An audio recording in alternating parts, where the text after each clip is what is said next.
Hey guys, it's Chris and Dan from First Impression Reviews. We hope you're doing well. We've just seen the movie Arrival. So we're going to tell you whether or not it's worth seeing.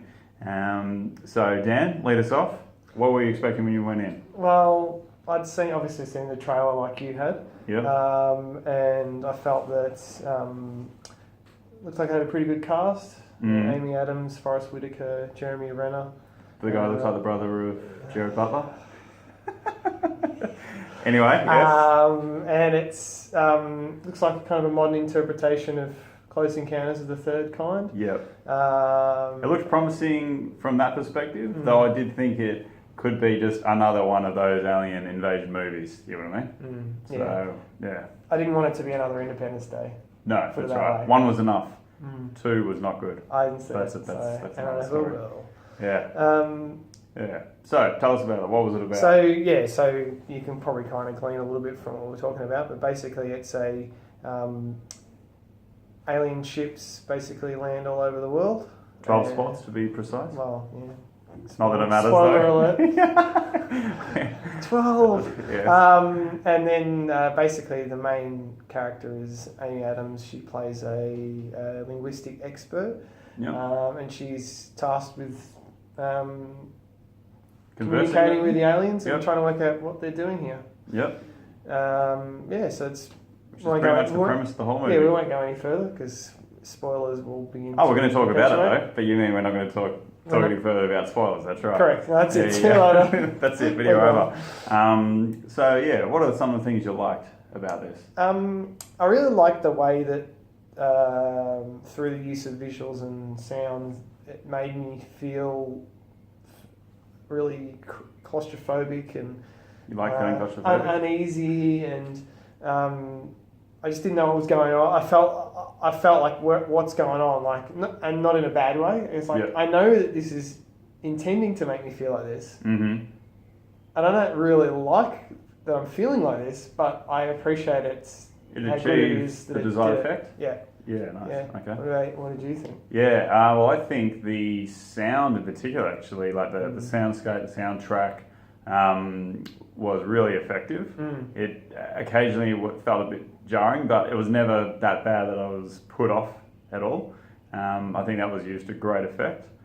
Visually, as you mentioned, some of the shots were quite impressive. They did a good job also in terms of raising the stakes. You know, when they first land, it's, how does the community react? Then how does the government react? And then, how does knowing their purpose, how does that change things? That's not giving anything away really. So yeah, they were quite effective in that way. Yeah. I thought that they mostly avoided the pitfalls of any kind of alien invasion type movie. Mm-hmm. We mentioned Independence Day, Mars Attacks springs to mind. Movies from the late 90s. Apparently, no other alien invasion movies have ever been made. Just those two, apparently. But you know what I mean. They did avoid those kind of they're going to kill us all. Yeah. Yep. Kind of we're destroying the Golden Gate Bridge type scenarios. Yeah. Which, the movies, it's more about how essentially the world can or should work together in these kind of scenarios. And it did make you kind of question, what actually would happen if this were to happen in real life? You know what I mean? How would we all react? Yeah. Which, kind of leads into one of the things I was a little bit skeptical about, and that was we talked about the purpose of them being here, and obviously we're not going to say that, but it was kind of told, but it was just kind of left short at that, okay, and now what, kind of thing, Yeah, it was very vague. Yeah. We won't go any further than that. Yeah. I also thought that I liked the fact that they concentrated on a main character, i.e. Amy Adams' character, and didn't have, I keep going back to Independence Day, but there was about, half a dozen main characters in that movie, and there was all having their own separate stories, and it just got a bit, hey, it's the president's wife, who cares about her, just get rid of her, where's Will Smith and Jeff Goldblum, I want to see them again. Whereas this concentrated on Amy Adams a lot more, but I think they may have gone a bit far, because there are a couple of important plot points in the film that happen, and you're like, who's that person? What are they doing? What's going on here? Why are they doing that? I don't understand. Like, and they didn't build those other characters up enough for you to know.